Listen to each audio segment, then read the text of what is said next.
नमस्कार दोस्तों, मैं देवेंद्र सिंह नोतिया आप सभी का बहुत बहुत स्वागत करता हूं। और आज हम पॉलिटी का एक इंपॉर्टेंट टॉपिक लेने वाले हैं, पार्ट्स ऑफ ए कॉन्स्टिट्यूशन, संविधान के भाग। ठीक है, 22 भागों में से कुछ भाग मैं आपको याद करवाने वाला हूं विद ट्रिक्स है। कुछ ट्रिक्स मैं आपको बताने वाला हूं। एक छोटी सी ट्रिक याद रख लीजिएगा कि 4 हम इसके अंदर याद रखने वाले हैं। तो एक घर हमने लिया और घर का सबसे पहले हम क्या करते हैं, नाम रखते हैं। तो जो भी आपका भाग 1 है, भाग 1 क्या बोलता है आपका, ठीक है, संघ और राज्यों के नाम। ठीक है, फिर सेकंड की अगर हम बात करते हैं, भाग सेकंड में हमने एक घर बना दिया, नाम रख दिया। नाम रखने के बाद वहां के जो लोग हैं उनको वहां की नागरिकता देनी पड़ेगी। तो सेकंड में हमने क्या किया, भाग 2 के अंदर हमने, ठीक है, उन लोगों को जो घर के अंदर लोग हैं उनको नागरिकता दे दी। अब नागरिकता दे दी, लेकिन मैंने ये नहीं कहा कि आप ये वाले कमरे में नहीं जा सकते, वो वाले कमरे में नहीं जा सकते।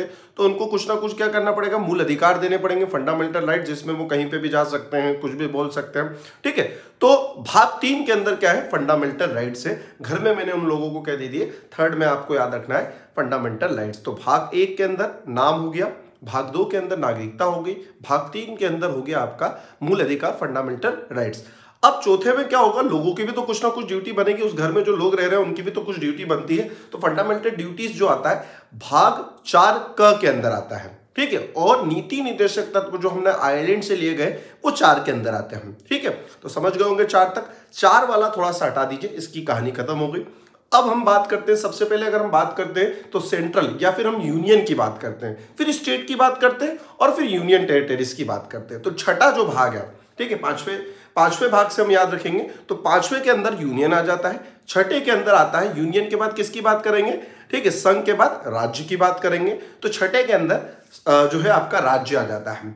फिर 7वां जो भाग है, 7वें ने हमारा साथ नहीं दिया इसलिए उसको हटा दिया हमने।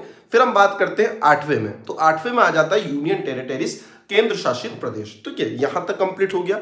फिर 9वें और 10वें में हमको क्या याद रखना, देखिएगा 9वें में हम याद रखेंगे, नवा जो आ जाता है 9A की अगर बात करते हैं, 9वें की अगर हम बात करते हैं तो भाग 9 में जो है वो पंचायत है। ठीक है, 10 को हटा दीजिए, 11 को भी हम बाद में बात करेंगे, 12 को भी हटा दीजिए। ठीक है, अब बात करते हैं हम डायरेक्टली किस पे, 14 पे बात करते हैं। तो कुछ इंपोर्टेंट बता रहा हूं मैं। 14 वाले के अंदर बात करते हैं तो 14 में आपको क्या याद रखना है, ठीक है, संघ और राज्यों के लिए, ठीक है, संघ और राज्यों के अधीन कुछ सेवाएं। ठीक है, तो संघ और राज्य के बीच में क्या है, कुछ अधीन सेवाएं, जैसे कि IAS IPS, और ये आता है भाग 14 के अंदर। और जो भी IAS IPS होते हैं, ठीक है, आपने देखा होगा कि जो कलेक्टर होता है, ठीक है, वो क्या करवाता है, चुनाव करवाता है जिले के अंदर, जिम्मेदारी उसको दी जाती है। तो कलेक्टर क्या कराएगा, चुनाव कौन से आ जाएगा, जब 14 में हमने राज्य और संघ के अधीन क्या देखी, सेवाएं देखी, तो 14 में ये देखा तो वो चुनाव करवाएगा। तो भाग 15 में क्या है, ठीक है, निर्वाचन आयोग। ठीक है, चुनाव करवाने की जिम्मेदारी निर्वाचन आयोग की होती है। तो भाग 15 के अंदर निर्वाचन आयोग। ठीक है, हमारे यहाँ 17 तरह की भाषाएं बोलाई जाती है, ऐसे याद रखना हमको। ठीक है, तो 17 मतलब 17 में क्या है, राज्य भाषा का वर्णन है।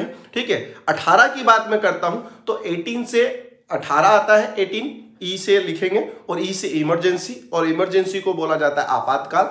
तो जो आपातकाल की व्यवस्था है वो भाग 18 के अंदर है। उम्मीद करता हूं इतने कुछ भाग आपको याद हुए होंगे, और अगर ये ट्रिक अच्छी लगी आपको तो प्लीज चैनल को सब्सक्राइब जरूर कीजिएगा। धन्यवाद।